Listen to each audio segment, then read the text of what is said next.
सनातन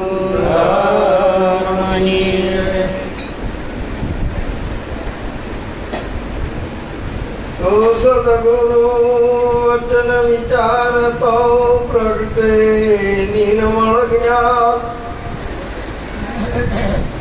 rummy उगे रजनी टळे होए अविद्याना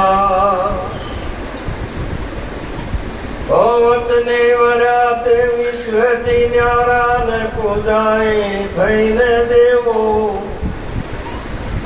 રામ કૃષ્ણજી જળકે જગતમાં પુરાણે દાખલો દેવો તો મૂળ વચનનો મરમ કોણ જાણે હોય રાજા હરિચંદ્ર જેવો હરજી પ્રભુ તેની પૂઠે પૂઠે ફરે સમજાય તો સતનામ શિવો શિયાવર રામચંદ્ર કી જય. સદગુરુ મહારાજ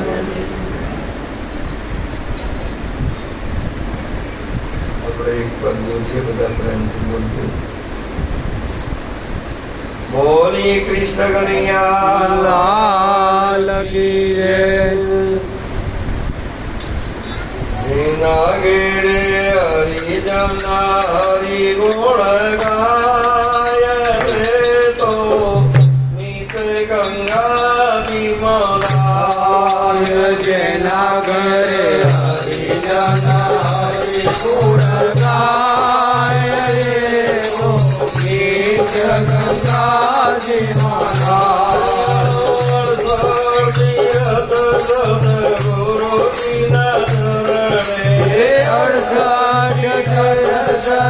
ગુરુજીના ચરણે હરિજના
આજે આ પવિત્ર પાવન દિવ્ય પ્રસંગે પધારે પ્રગટ પરમાત્મા સ્વરૂપ એવા સંતો હરિરામજી મહારાજ, ધવલસિંહજી મહારાજ,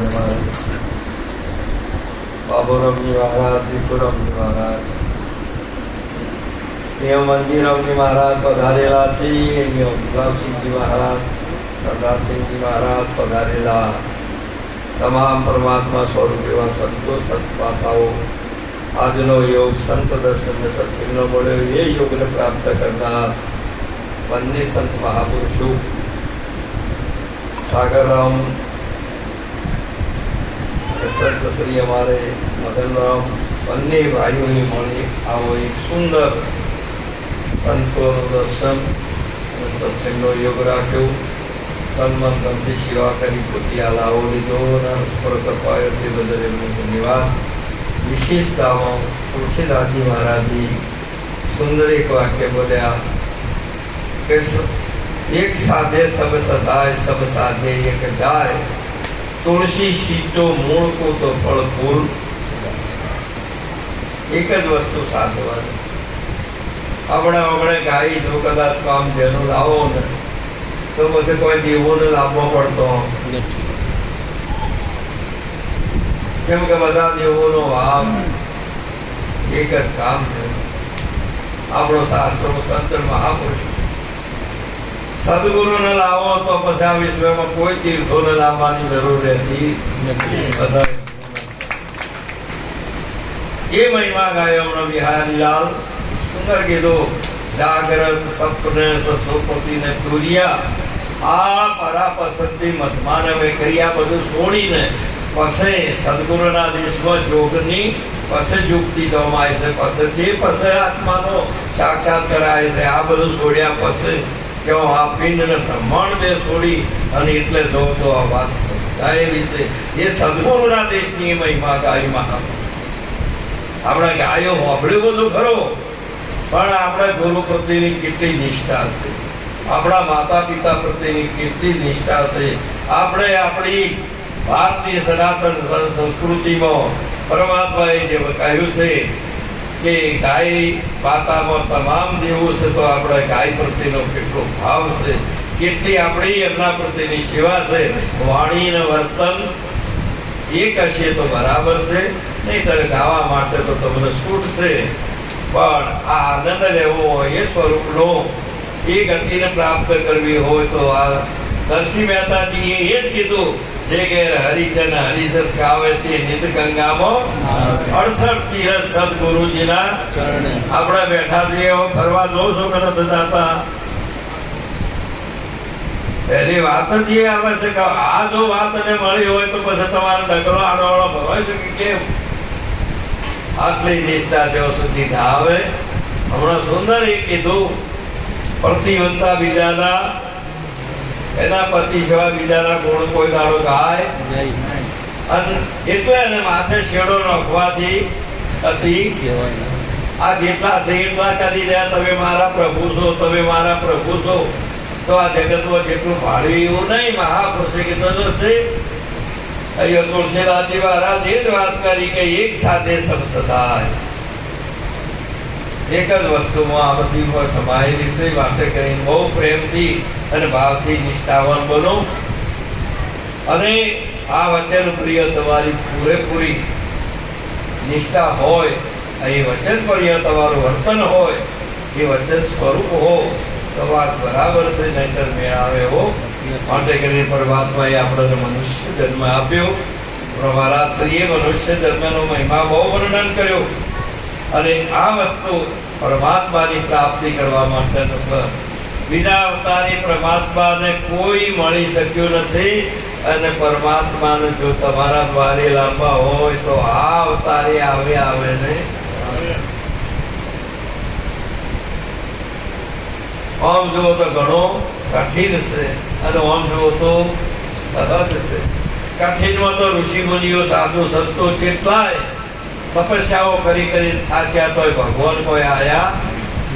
અને સહજમાં સહજ મીરાબાઈ જુઓ ને નરસિંહ મહેતા જુઓ, સબરીબાઈ જુઓ, તો મારો વાલો હાલી ચાલીને એના દ્વારે જોજો ને. માટે તમારો પૂર્ણ પ્રેમ રાખો, ભાવ રાખો. બધે ભગવાન દેખાના સાથેનો પ્રેમ કેટલો મોટો હોય. મહાપુરુષે બધું છોડી દીધું પણ પરમાત્માનો પ્રેમ છોડ્યો ભલે પ્રાણ છોડ્યો પણ પ્રેમ છોડ્યો.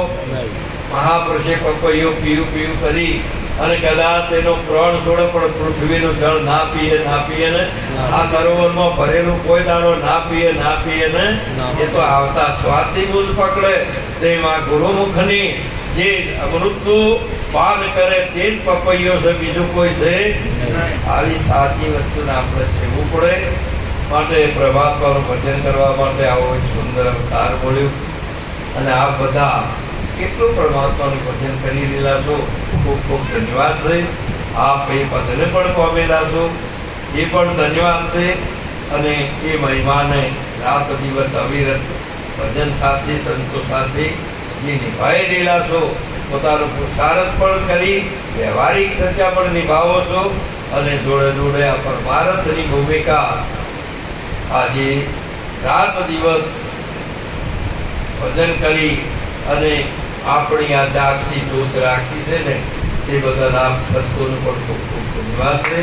વિશેષતામાં એવું નથી કે કોઈ એક જ ભૂમિકા તમામ જે કોઈ કે પરમાત્માની ભજન કરે છે, જે કોઈ ઉપાસના કરે છે, તે બધાને ભગવાને તો વર્ણન કર્યું કે મારું જે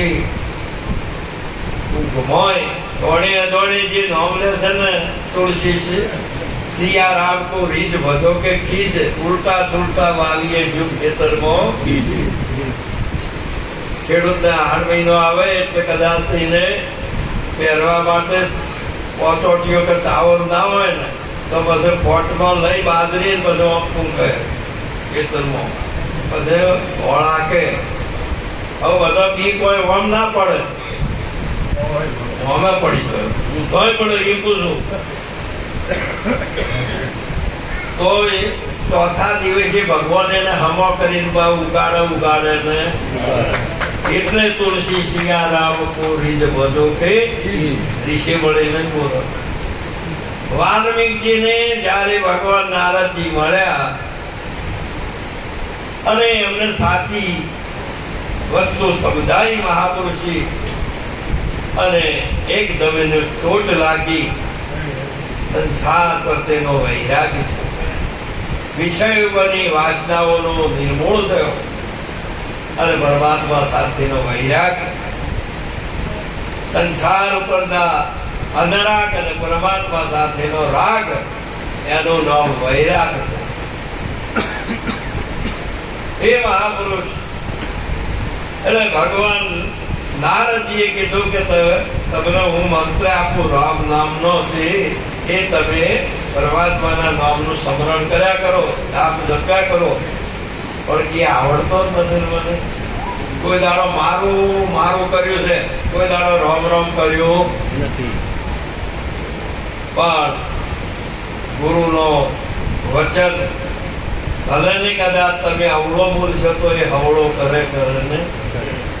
ત્યારે નારદજી વાલ્મીકીને કે બોલો રામ,